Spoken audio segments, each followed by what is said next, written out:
cómo me gusta esta cabecera, sobre todo la sintonía, parece un poco del barroco, ¿no? Es puro Mozart. Es puro Mozart. O Bach. Bueno, seguimos con nuestra biblioteca secreta.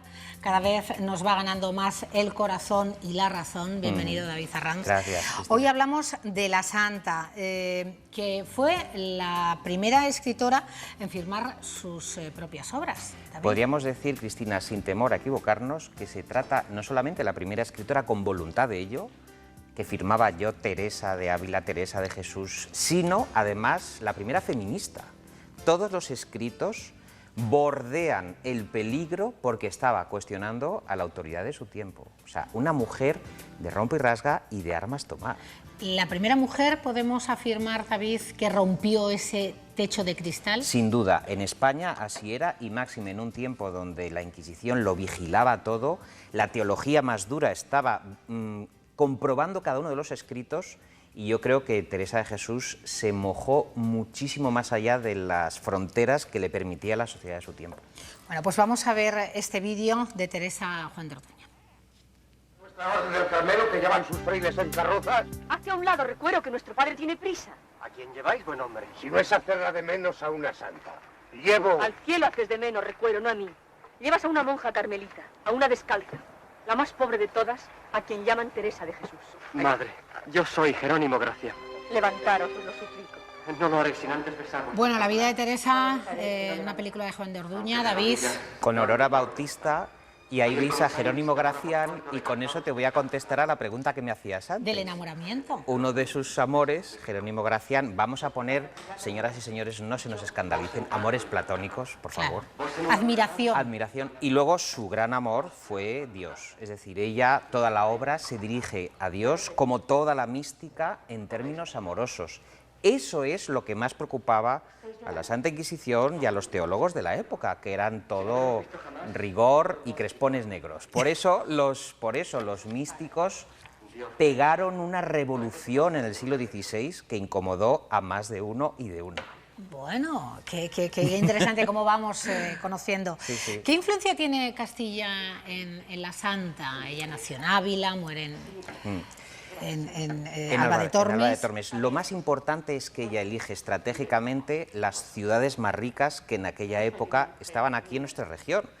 Medina del Campo, Valladolid, Salamanca, Segovia, es decir, ella se mueve en toda Castilla, está continuamente eligiendo los conventos porque estaban muy cerquita de las ciudades más ricas. Y como eran conventos limosneros, se nutrían de las donaciones de la clase social emergente que más le gustaba a Teresa, que era la burguesía. Ella estaba muy harta de los aristócratas y de los hidalgos que estaban muy tiesos y que no le daban dineritos, y estaba muy amorosa con los mercaderes. Iba a lo práctico. Iba a lo práctico porque ella es una mujer práctica, es decir, más allá de la religiosidad que la tenía, era una, permítaseme la expresión, grandísima empresaria. Eso de fundar conventos era fundar pequeñas reuniones de lo que llamaba reuniones de mujeres, es decir, estamos hablando de cenobios utópicos. Ella creía que había comunidades pues, de 12, 13 mujeres que se podían llevar estupendamente, cantar, tocar el tambor, la flauta, hacer fiesta y vivir bien, es decir, eran conventos felices, no es la idea que teníamos nosotros del convento y la monja encerrada, no. Leían, aprendían latín, escribían, recitaban poemas, hacían composiciones teatrales, es decir, eran comunidades de mujeres que se ayudaban. O sea lo que ahora se llama sororidad. Claro, claro, digo que lo hacía atractivo. Sí, lo hacía atractivo, por para eso... que ganar vocaciones. Claro, también. por eso se ponía, vamos, hasta arriba. O sea, todo el mundo quería ir a los conventos de Teresa de Jesús. Porque sí, se lo pasaban bien. Se lo pasaban bien y además, como no tenían el rigor de otro tipo de conventos, que venían más de otras órdenes mucho más tajantes y más cuidadosas con todo, pues todos se apuntaban y por eso tuvo ese éxito de Santa Teresa. Bueno, era una auténtica influencer de la época. Efectivamente. La seguían allá donde iba. Vamos a decir que sus posts de Instagram y de Twitter eran sus cartas, sus escritos, sus libros para sus monjitas, la forma familiar de tratarlas que molestaba mucho porque normalmente estos tratadillos se hacían en latín y claro, cuando ella va y usa la lengua romance, que es nuestro castellano, pues la Inquisición de Fernando Valdés la sometió a 5, 6, 7 revisiones, haciéndole borrar tachones, pero ¿qué ha puesto aquí? Porque fíjate, a propósito del tema del feminismo, Teresa llega a decir, ay, estos hombres, dice, que no parece sino que han hecho con sus letras los únicos de comprender todas las grandezas de Dios. Dice, si aprendiesen algo de la humildad de la Virgen Sacratísima, es decir, está metiéndose con los inquisidores, los teólogos y los revisores de la fe, del dogma. Ella lo que les dice... Ahí lo dejaba, ¿no? Ella es lo que les dice es... Bueno, aquí tenemos... ¿Esta es la de Josefina Molina? Esa es la de Josefina Molina con Concha Velasco, que está estupenda, una magnífica serie de televisión. Y devoción a las gentes de mi señor. vamos a escucharlo. Sí. Quiero un convento como el que fundó mi tía doña Luisa de la Cerda en Malagón. Como es norma en los lugares pequeños, ese convento se fundó con renta, para asegurar la independencia de las monjas y facilitar que puedan dedicarse libremente a Dios. Pues no eran esas mis noticias. Pero, Ana, no discutas. Ella estará mejor informada que tú. A mí me hace ilusión que sea con limosnas. Con permiso. Bueno, Ahí es nada, ¿no? La personalidad de claro, la santa... está discutiendo los términos financieros de la fundación del convento. Le está diciendo a la princesa de Éboli, oye, vale, que es muy bonito que fundemos tu convento, vale, bajo tu advocación y tu protectorado, pero si es tu protectorado, suelta la guita, por favor, le dice, pero se lo dice con todas las de la ley. Y claro, la princesa de Éboli mantuvo con ella una tirantez porque era más bien de la cofradía del puño cerrado. O sea, que no te creas tú que a Teresa le aflojaban así el dinero tan fácilmente. Pero lo importante es que ella era tan inteligente y tenía tantos argumentos y tanta gente de su parte, porque tú, Cristina, imagínate que es la primera vez en la religiosidad española que a la gente se les comunicaba la fe en castellano. O sea, en latín la gente en la época no se enteraba de nada, ni de la homilía, ni de lo que les contaban, ni del mensaje evangélico. Entonces ella decía que se acabó ya esta cosa, hay que hablar a la pata a la llana, que tenía el ideal de escribo como hablo, que era muy de la época, y de hecho dice Azorín que en Cervantes, que hablamos hace 2 programas, sí se da el estilo, pero es con Teresa donde se va haciendo la lengua, porque Teresa es anterior a Cervantes, y es la que fabrica la lengua. O sea, es la que se está fabricando la lengua. Qué maravilla, ¿no? O sea, ella es forjadora de la lengua española. ¿Cuánto la debemos a esta Hombre, mujer? es que, claro, yo creo que ha habido un movimiento de canonización de Teresa que se la ha, vamos a decir, alejado de lo mundano, lo cotidiano, que es lo que ella quería. Es decir, el mensaje de ella, el proyecto utópico se basaba en la igualdad, en la pobreza y en la felicidad. Es decir, podríamos decir que se podría parecer muchísimo a las utopías de Tomás Moro, porque ella era una gran lectora.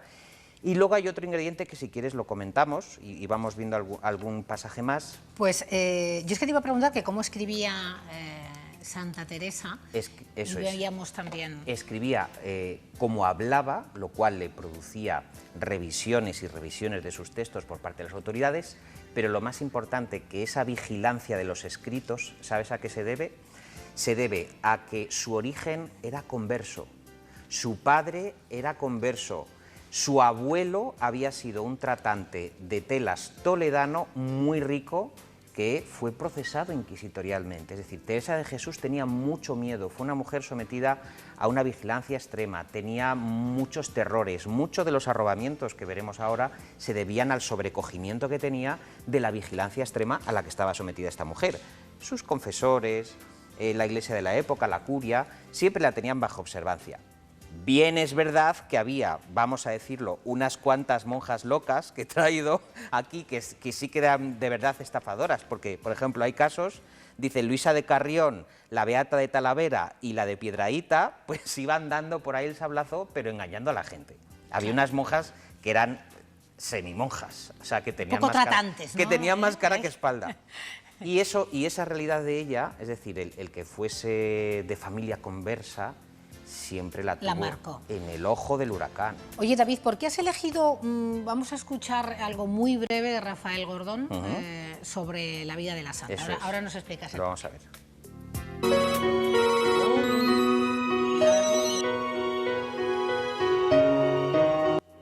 Bueno, este fragmentito, lo que Rafael Gordón quiso decir es que Teresa de Jesús andaba entre los pucheros, la comida, las necesidades cotidianas. Ahí Asunta Serna hace un papel de entrevistadora que la mira como diciendo, esta no es la Teresa de Jesús que yo me aprendí al colegio. Además hace el papel de diablo también. Asunta Serna hace un papel diabólico y Teresa, ante las tentaciones del diablo, de alguna forma dice temo más a mis confesores, a los que me inducen a pensar en el diablo, dice, tengo más miedo a los que tan grande le tienen al demonio que a él mismo.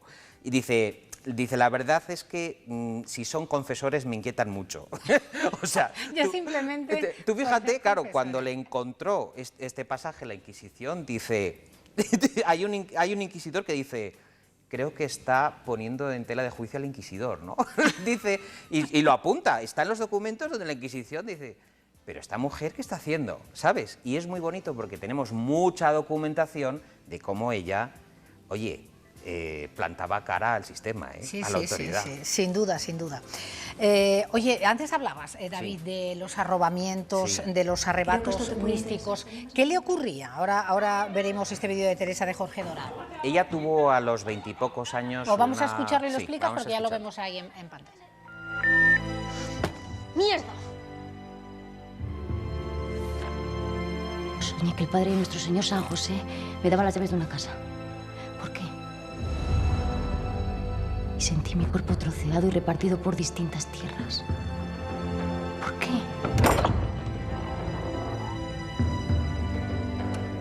Bueno, ¿qué le ocurría? Lo que le ocurría es que ella tuvo a los 20 y pocos años unas fiebres muy altas, una enfermedad muy grande que casi hace que se lleve a la tumba a Teresa de Jesús, a Teresa de Cepeda y Ahumada, Teresa de Ávila.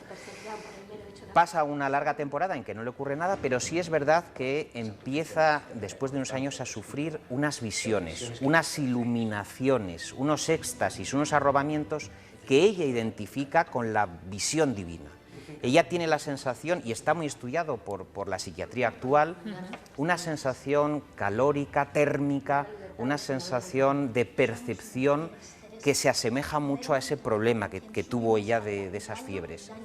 No es que verdaderamente hubiese perdido el juicio, sino que el confinamiento, la extrema vigilancia en la que era sometido, el miedo que tenía, le hacían crear sensaciones que luego ella traducía en el arrobamiento, en la visión extática de Dios, ¿no? Y de ahí, bueno, su producción poética, las cartas que le dirigía y el identificarlo como su amado, que es cuando te sube la temperatura, sobre todo, como tú bien sabes. Bueno, casi nos lo has contado hace unos minutos, pero me gustaría que profundizaras más y vemos antes, si te parece, a Ray Lóriga, Ray Lóriga, en ese miedo, esa situación que vivía con la Inquisición. ¿Y cómo sabe que es cierto?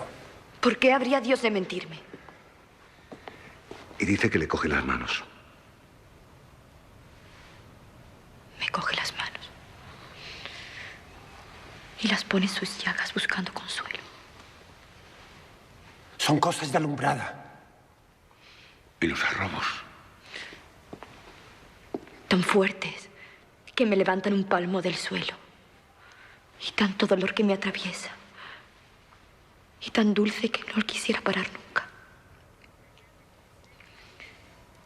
Bueno, menudas reflexiones, David, menudas reflexiones. Lo acabamos de decir. Claro. Es decir, ella, ante el Tribunal de la Inquisición, que tiene el atrevimiento, como era lógico en la época, de borrarle y tacharle los manuscritos. Afortunadamente tenemos muchas ediciones que se hicieron y copias de los originales de Santa Teresa. Se puede comparar el que está sin censurar con el censurado, y hay variaciones muy grandes. Es decir, hay símiles taurinos de corrida de toros, donde dicen que las autoridades eclesiásticas se refugian en el burladero y las monjas se ponen a torear y cosas así. O sea, expresiones muy graciosas donde habla de cómo los carmelitas descalzos son los que están al pie del cañón y que la curia, pues desde el balconcillo observa todo. Todo eso sentaba muy mal, y luego añade que en la época había, es verdad, que tanto iluminado, tanto loco, que Teresa corría el riesgo de que la metiesen en ese saco. De ahí ese proceso y de ahí ese acorralamiento a la pobre mujer a la que le tenían sometida. Pero gracias a Fray Jerónimo Gracián y a unos cuantos amigos se pudo escapar de las garras de la Inquisición. Bueno, al propio San Juan de la Cruz, que veremos en este programa, la Inquisición también le echó el guante. O sea que para mí son... Que se libró por se buenos libró amigos. por buenos amigos y por los pelos y porque era una mujer inteligentísima. Oye, qué apetecible conocer de la manera que nos lo cuentas, David, a la manera clásicos. Más humana de los clásicos. Y desde la verdad y desde luego desde los documentos, porque hay autores que tienen muy bien documentada su obra. Nos vamos con Santiago Posteguillo. La próxima semana, ¿de quién nos vas a hablar? La próxima semana Miguel Delibes. Se acaba de inaugurar la exposición en la Biblioteca Nacional de Delibes, así que le dedicaremos el monográfico. Bueno, más que oportuno. Gracias, David. Nos vemos Cristina. el próximo lunes.